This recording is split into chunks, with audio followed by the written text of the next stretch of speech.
일본에서 오랫동안 사랑받고 있는 한국의 동요.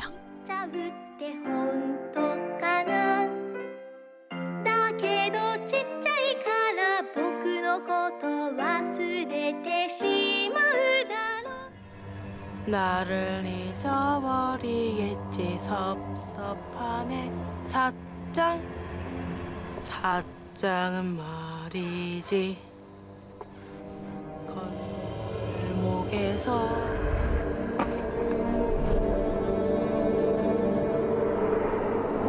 그런데 이 동요에 얽힌 끔찍한 괴담이 전해지고 있다.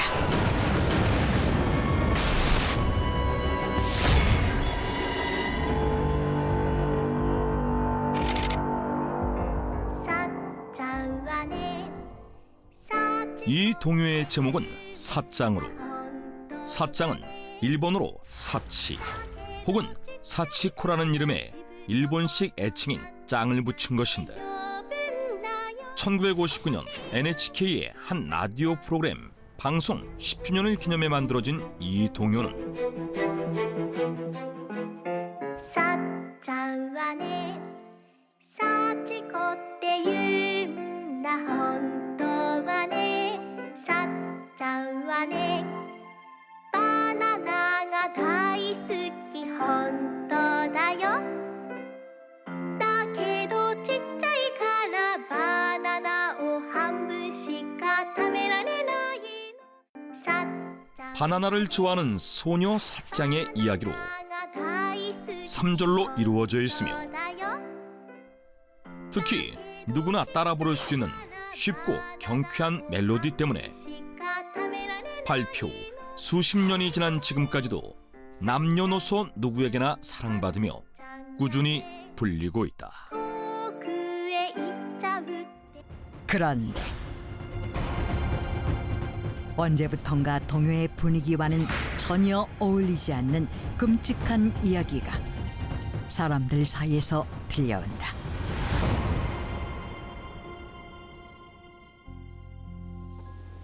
아, 너 그거 알아? 사짱이라는 노래 말이야. 그거 진짜 있었던 일이래. 정말? 그런데 되게 끔찍하대. 어? 그것은 이 노래가 실화를 바탕에 만들어졌다는 것으로 오래전 일본 홋카이도의 무로란 시에 기리타니 사치코라는 이름의 어린 소녀가 살고 있었는데 어느 날 좋아하는 바나나를 먹으며 건널목을 건너던 중 넘어져 발목을 다치면서 꼼짝달싹 할 수 없게 돼버렸고 달려오던 기차를 피하지 못한 채 그대로 부딪히면서 결국 발목이 절단돼 사망하고 말았다는 것이다. 그리고 소녀의 안타까운 죽음을 바탕으로 동요 사짱의 가사를 썼다는 것인데 사람들은 그 근거로 바나나를 반밖에 먹지 못해 불쌍하다와 멀리 가려고 해 섭섭하다는 내용의 가사가 소녀의 죽음을 뜻한다고 말했으며 그런데 실은 이 노래가 4절까지 있대. 4절? 이에 이 노래가 3절이 끝이 아니라 숨겨진 4절이 있다는 것이었다. 4절의 가사는 사짱은 말이지 건널목에서 발을 잃었어. 그래서 너의 발을 받으러 간대. 오늘 밤이야 라고 하는데 심지어 사장은 말이지 건널목에서 발을 잃었어. 그런데 4절을 불러선 안 돼. 그랬다간 사짱이 나타날 거야.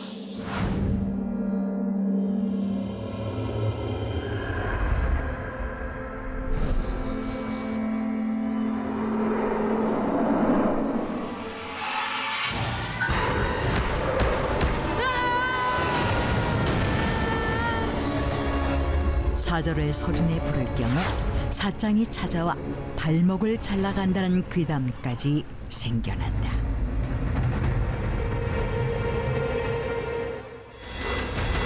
이 괴담은 실제로 이 노래 때문에 죽은 사람을 목격했다는 소문까지 덧붙여지며 일파만파 확산되는데,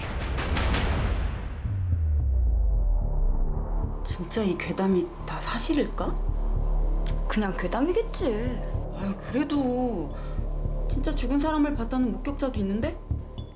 글쎄, 그렇게 궁금하면 가사 쓴 작사가한테 물어보면 되지 않을까?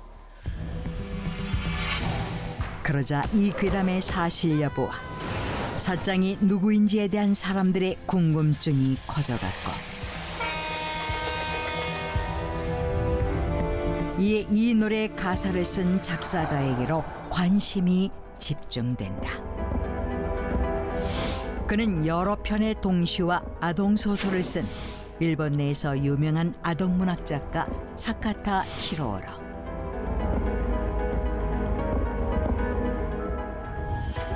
곧 그에게 언론의 질문이 쏟아지는데, 사장은 근처에 살던 소녀를 보고 쓴 겁니다.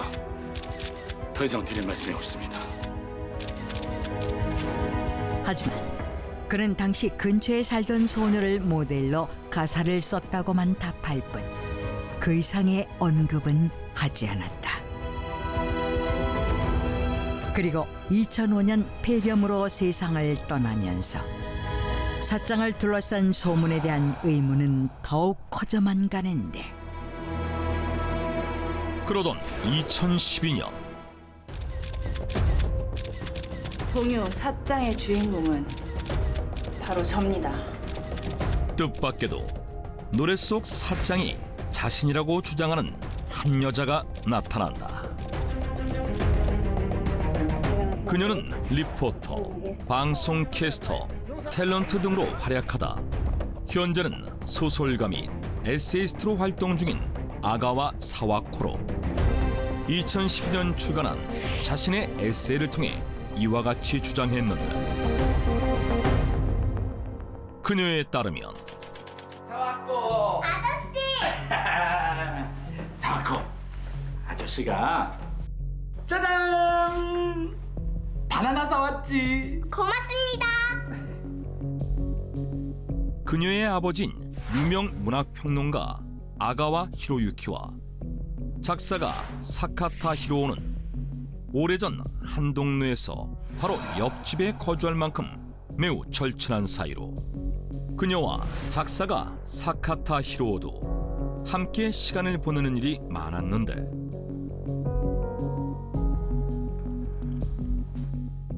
아참 이사 간다면서? 네. 아쉽구나. 아저씨는 사와코 보는 낙으로 살았는데. 그러던 중 그녀가 이사를 가게 되자 아쉬운 마음에 그녀를 위한 가사를 썼고, 이렇게 해서 완성된 노래가 바로 사장이라는 것이었다.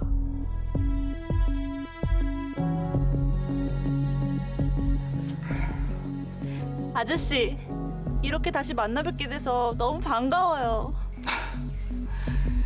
정말 많이 걷구나 사와코. 아참 사장이라는 내 동요 말이야. 아, 네. 사장이 바로 너란다. 정말요? 그녀는 생전에 사카타 히로오가 그녀에게 직접 말해준 것이라고 했는데,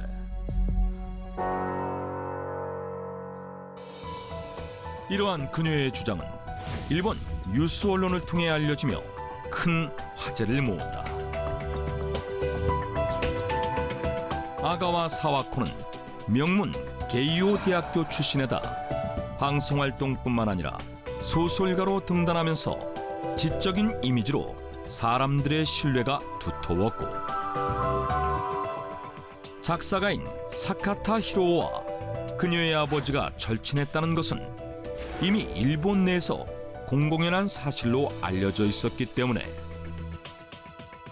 자신을 모델로 동요 사장이 만들어졌다는 아가와 사와코의 주장은 금세 정설로 받아들여진다. 이에 그동안 전해지던 괴담은 사실이 아닌 것으로 결론 지어지는데, 그런데 그 후 참, 동요 사장이 아가와 사하코 씨 이야기로 만들어졌다면서요? 사실은 그게 아니고요. 아니에요? 그 노래는 사카타 히로시가 어린 시절 유치원에서 전학간 소녀를 떠올리며 쓴 거라고 들었어요. 네? 뜻밖에도 그녀가 완전히 말을 바꾼다. 한 TV 프로그램의 인터뷰를 통해 사장의 가사는 사카타 히로오가 어린 시절 유치원에서 전학간 소녀를 떠올리며 쓴 거라 전해 들었다고 말한 것인데,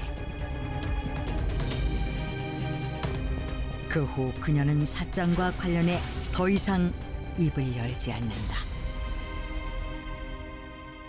뭐야? 어떻게 된 거야? 왜 갑자기 말을 바꾼 거야? 그러게? 이렇게 나오면 진짜 이상하지. 혹시 정말 사장 괴담이 전부 다 사실인 거 아니야? 에이, 설마. 왜? 이에 다시금 사장을 둘러싼 논란이 일게 되는데, 일각에서는 병들어 죽은 소녀를 기리는 가사라는 등 다양한 추측이 제기되는 가운데, 동요 사장에 얽힌 괴담은 지금도 계속해서 퍼져가고 있다. 일본의 유명 동요 사장에 얽힌 끔찍한 괴담. 한편 사장 괴담은 지금도 여러 소설이나 TV 프로그램의 에피소드로 활용되고 있으며, 동요 사장은 여전히 많은 사람들에게 사랑을 받는 대표적인 일본 동요다.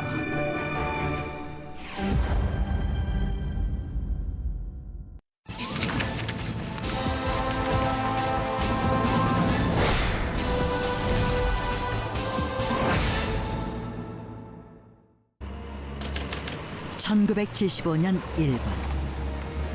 늦은 밤 택시에 몸을 실은 한 남자. 그때 창밖으로 기모노를 입은 어린 소녀의 모습이 보이는데, 이런 모습엔 여자아이가 있어? 어느 순간 사라진 소녀. 그런데 내가 잘못 봤나? 갑자기 택시 앞으로 나타난 소녀는 택시를 향해 무섭게 달려든다.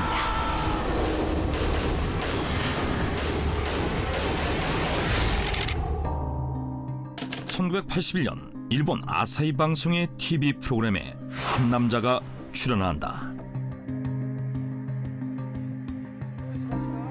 그는 영국 무대와 방송을 넘나들며 다방면으로 활동하고 있던 일본 배우 이나가와 준지였는데, 이나가와 준지 씨, 한간에 떠도는 미스테리한 사건에 대해 많은 분들이 궁금해하고 계십니다. 그는 일본 열도를 뜨겁게 달구던 미스테리한 사건에 대해 이야기하기 위해 그 자리에 온 것이었다. 1975년 어느 날, 당시 진행을 맡고 있던 라디오 프로그램의 녹음을 밤늦게 마친 그는 택시를 타고 집으로 돌아가고 있었다. 그런데 고속도로 위에서 기모노를 입은 한 어린 소녀가 그가 탄 택시를 향해 달려든 것이었다.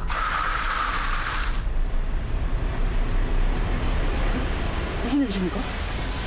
아이가 어떻게 됐죠? 아이요?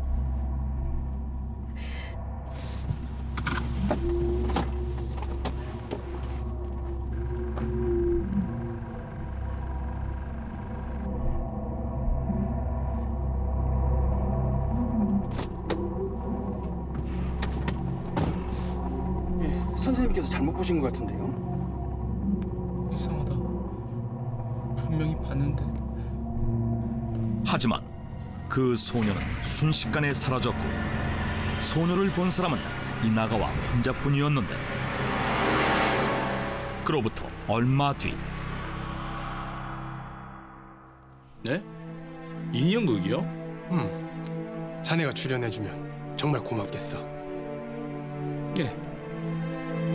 그는 마에노 히로시라는 인형극 제작자로부터 인형극에 출연해달라는 요청을 받는다. 마에노가 제작 중인 주몽천년이라는 제목의 인형극은 일본 근대화의 피폐함을 그린 내용으로 사람과 인형이 함께 등장하는 것이었는데 이나가와는 제작자인 마에노와 평소 가까운 사이였기에 그의 제안을 흔쾌히 수락한다. 그런데 준지, 이번에 새로 제작한 인형이야. 괜찮지?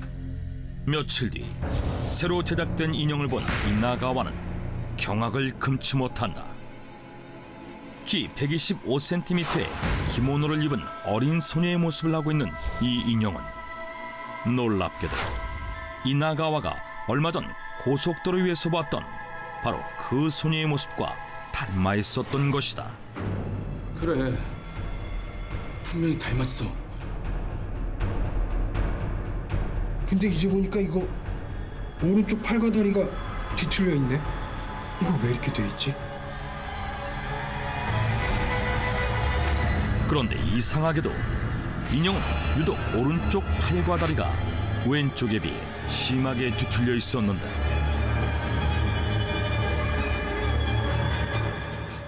아무래도 이 인형을 만든 사람을 만나봐야겠어요.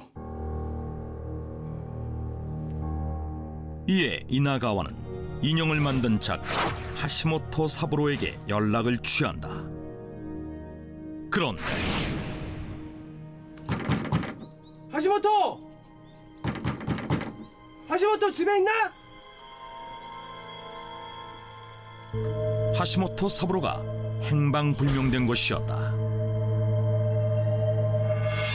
그리고 그때부터 이상한 일들이 계속해서 벌어지기 시작한다. 네, 대본 다 썼어요. 곧 넘길게요. 뭐야, 정구가 나갔나?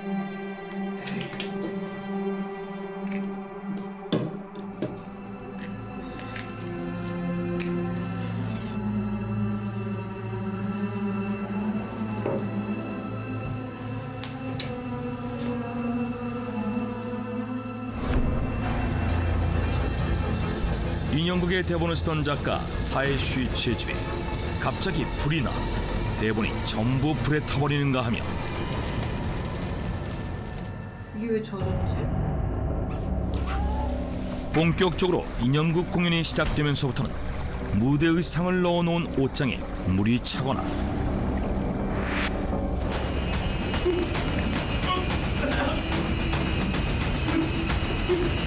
갑자기 소품에 불이 붙는 일도 발생한다.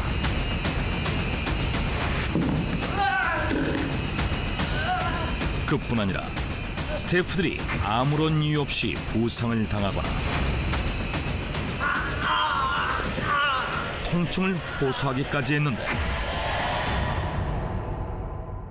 이상한 것은 오른팔과 오른쪽 다리가 뒤틀려 있던 소녀 인형처럼 스태프들 역시 유독 오른팔과 오른쪽 다리에 문제가 생겼다는 것이다.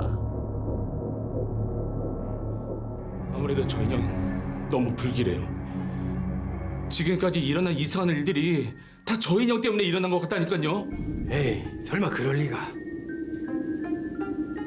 이에 이나가와는 연속적으로 벌어진 기이한 일들이 소녀 인형 때문이라고 생각했지만 사람들은 그의 말을 믿지 않았고 이나가와는 인형극이 끝나기만을 바라는데 하지만 뭐라고요? 이 공연을 더 하라고요? 그럼 어떡해. 다음 공연이 펑크 났다는데. 아니 그러다 또 이상한 일이라도 생기면 무슨 일이 또 생기겠어. 한 두어 달 더 하면 돼. 자, 다들 준비하자고.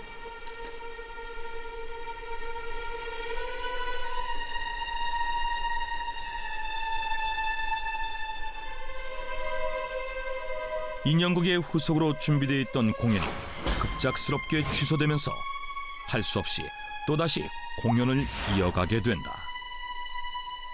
그런데 전화로 그 얘기 들으셨어요? 제작자님 아버지께서 간밤에 급사하셨대요. 뭐? 그게 정말이야? 2차 공연이 결정되고 바로 다음 날 인형극의 제작자인 마에노의 아버지가 급사하는 일이 발생한다. 정말 저 인형의 저주가 맞다니까요. 맞아요. 인형의 저주라고요.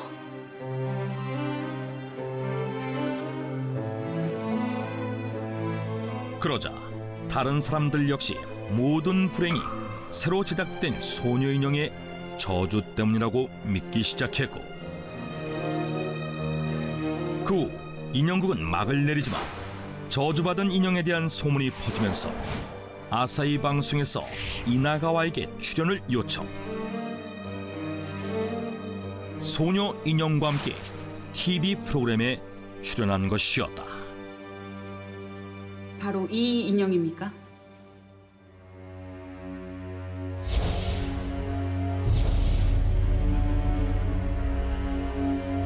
사실 많이 망설였습니다. 괜히 또 나왔다가 무슨 일이라도 벌어질까 봐. 그런데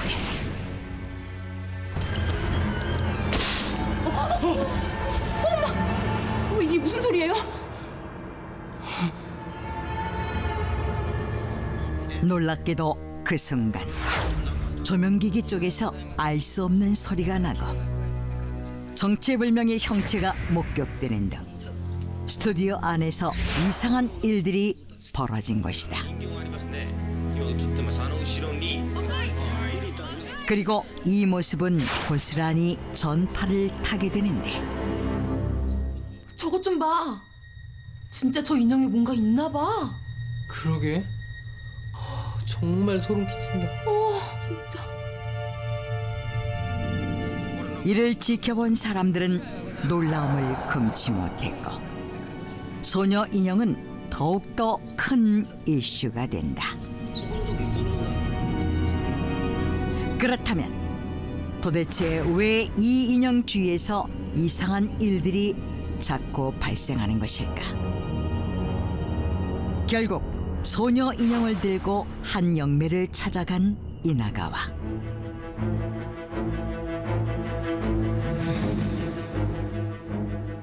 이 인형에 7살 소녀의 영혼이 깃들어 있어. 네? 그는 영매로부터 소녀 인형에 7살짜리 여자아이의 홀령이 깃들어 있다는 이야기를 듣게 되는데, 더욱 놀라운 것은 그 아이가 1945년 도쿄 대공습 당시 폭격으로 인해 오른팔과 오른다리를 잃었다는 것이었다. 이에 이나가와는 영매의 지시대로 소녀 인형을 시골의 한 절로 보냈다고 하는데, 네. 그분께서 말씀하신 대로 절에 인형을 보냈다고 전해주십시오. 예? 그분이 사망하셨다고요?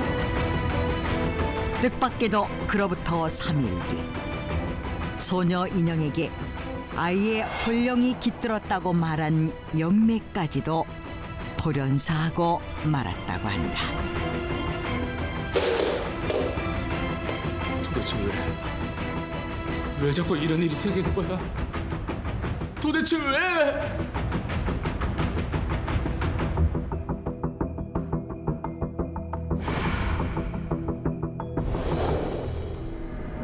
인형극을 위해 제작된 한 소녀 인형과 그 인형을 둘러싸고 벌어진 기이한 불행들.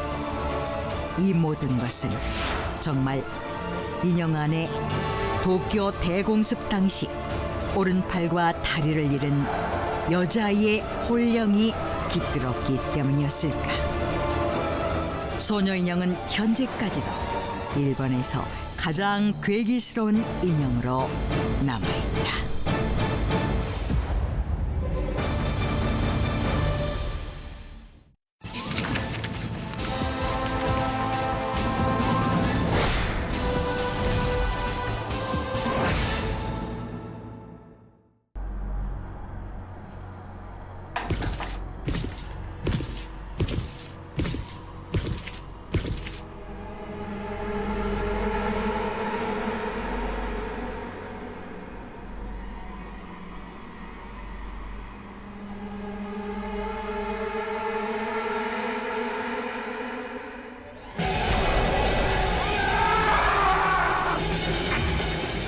오늘의 나라는 일본이다.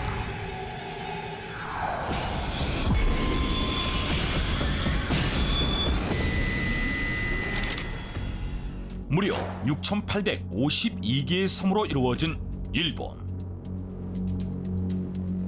일본은 예로부터 키가 8척만 하다는 팔척 귀신,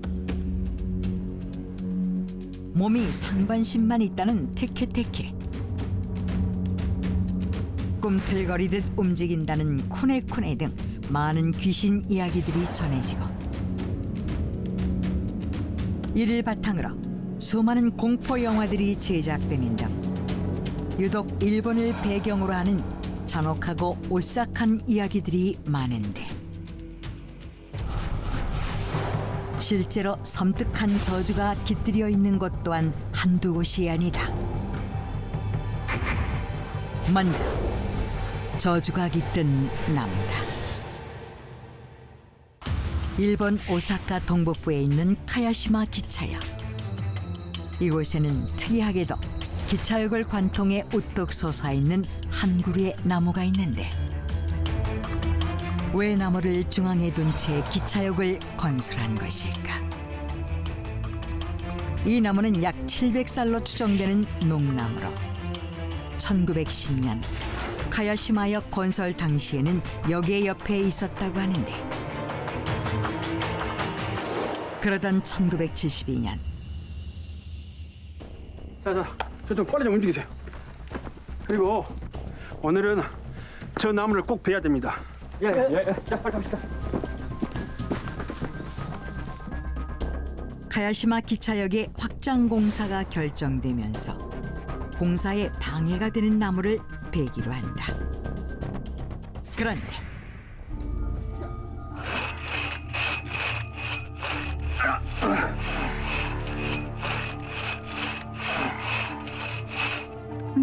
이게 뭐야? 갑자기 웬장기가?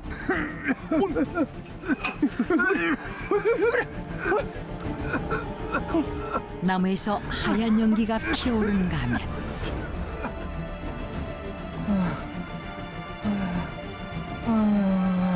나무를 베기 위해 동원됐던 인부들이 고열에 시달리거나, 뭐? 무서워서 일을 못하겠다고? 이게 다 이 나무 때문이야. 어떻게든 베어버리겠어. 이리 줘.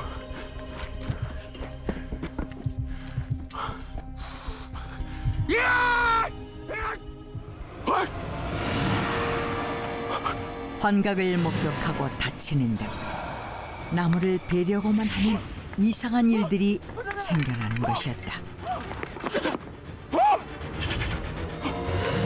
아무래도 신성한 나무를 배를 안 타서 이런 일들이 생기는 것 같아. 그래.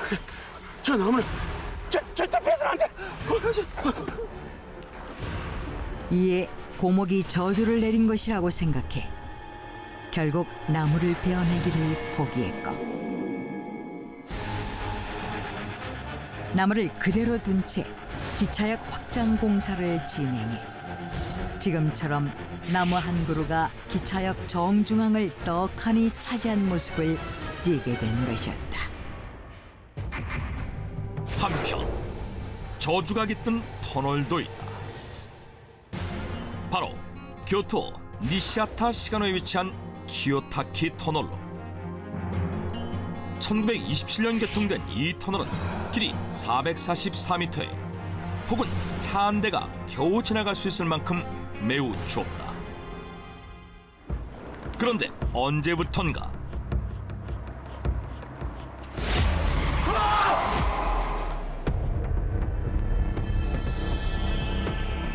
뭐지?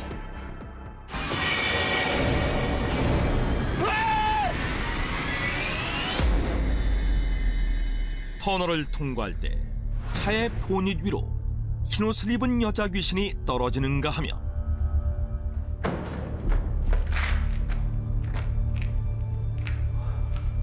뭐지? 내가 잘못했나?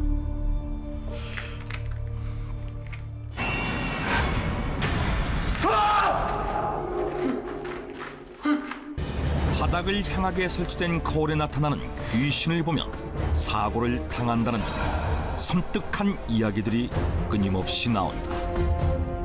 실제로 터널 인근에 바닥을 향해 설치된 거울이 있으며 지역 주민들에 따르면 키요타키 터널은 매년 수많은 교통사고가 발생하는 교통사고 다발 지역으로도 유명하다고 하는데, 그렇다면 이 터널에서 귀신이 목격되는 이유는 무엇일까?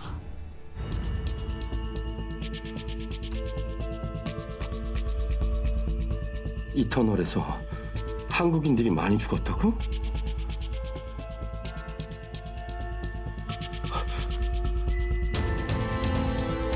과거 터널을 건설할 당시 조선인 노동자들이 강제 동원되었는데 가혹한 노동 착취를 당하던 이들 중에는 억울하게 희생된 사람이 매우 많았고, 일각에 따르면 원혼이 된 이들이 터널을 벗어나지 못한 채 맴돌고 있는 것이라고 하는데, 이에 저주받은 터널에 대한 소문으로 인해 지금은 많은 차량들이 이 터널을 통과하지 않고 터널 옆으로 난 우회도로를 이용한다고 한다. 이렇듯 일본에서 저주가 서려 있는 것으로 알려진 다양한 장소들. 하지만 그 중에서도 이곳을 빼놓을 수 없다.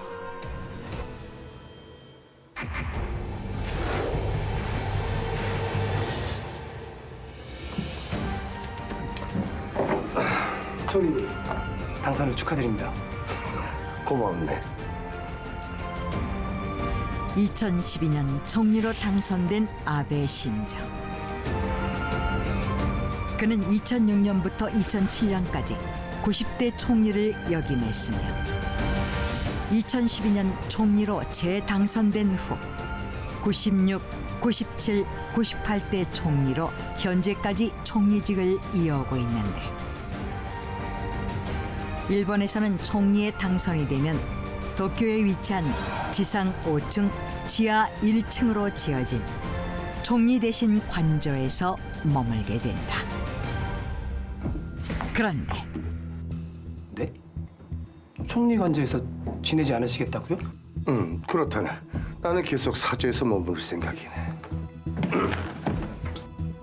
아베 총리는 당선 이후에도 관저에서 지내지 않았고,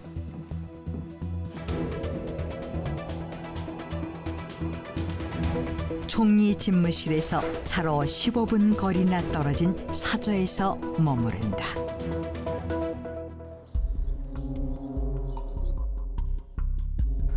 이해가 안 되네. 왜 관저를 놔두고 사저에서 다닌다는 거야? 몰랐어? 그게 다 총리 관저의 저주 때문이래. 저주? 그런데 뜻밖에도 그 이유가 총리 관저의 저주 때문이라는데, 과연 어떻게 된 것일까? 총리 관저는 1929년 국회의사당 건너편에 처음 지어졌는데, 어느 날부터인가 귀신이 나타난다는 흉흉한 이야기가 들려왔다.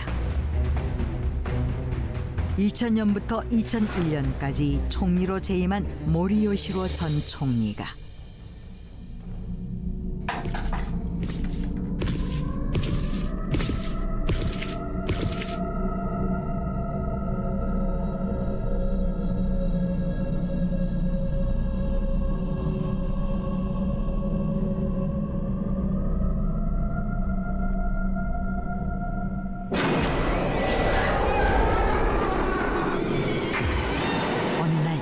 총리 관저에서 귀신을 목격했다는가 하면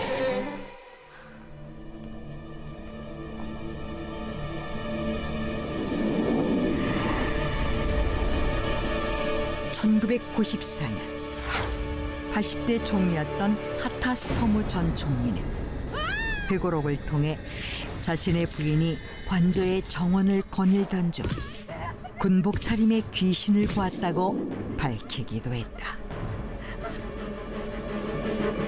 실제로 호소카와 모리히로 전 총리의 부인은 귀신이 나타나는 것을 방지하기 위해 쓰지 않는 방에는 모두 향을 피워놓았다고 하는데, 그렇다면 왜 총리 관저에서 귀신들이 나타난다는 것일까? 사람들은 총리 관저에서 그동안 끔찍한 사건들이 많이 발생했기 때문이라고 생각했다.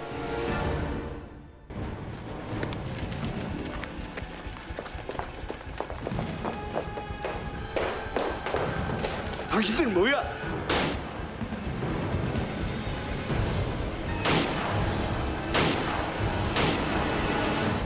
(1932년) 군부가 관저로 난입해 27대 총리였던 이누카이 스요시를 암살한 사건을 시작으로 1936년에도 쿠데타가 발생해 오카다 게이스케 총리의 매제를 비롯해 많은 사람들이 목숨을 잃었던 것이다. 이에 이곳에서 죽은 수많은 사람들의 영혼이 귀신이 되어 나타난다는 것인데, 이렇듯 총리 관저에 귀신에 대한 괴담이 퍼져나가는 가운데 그러던 2003년 노후된 기존의 관저가 철거되고 2005년 새 관저가 들어섰다. 하지만 그 이후로도 논란은 사그라들지 않는다.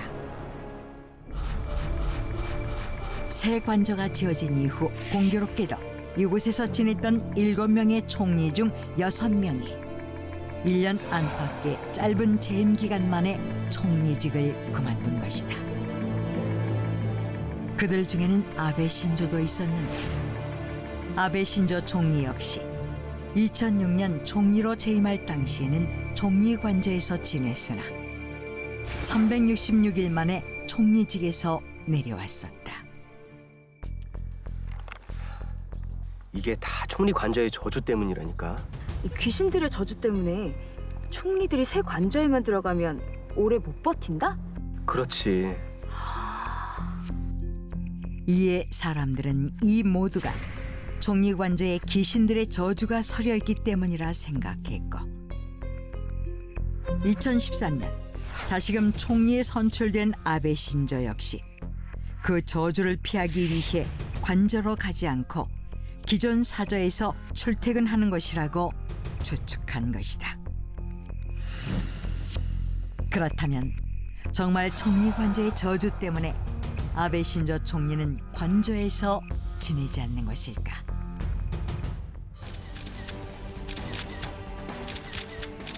총리 관저에 귀신이 출몰한다는 것은 터무니없는 도시 전설에 불과합니다. 절대 그런 이유에서 관저에 안 들어간 것은 아닙니다. 하지만 일본 정부는 그러한 추측은 터무니없는 말이라고 부정했으며, 특히 총리 관저 귀신 출몰설은 도시 전설에 불과하다고 예측했다고 한다. 일본의 저주가 깃든 다양한 곳들, 특히 총리 관저의 흉흉한 소문에 대해 부정한 아베 총리는 총리가 된 지 5년째인 지금까지도 관저 안에 사저에 머무르고 있다고 한다.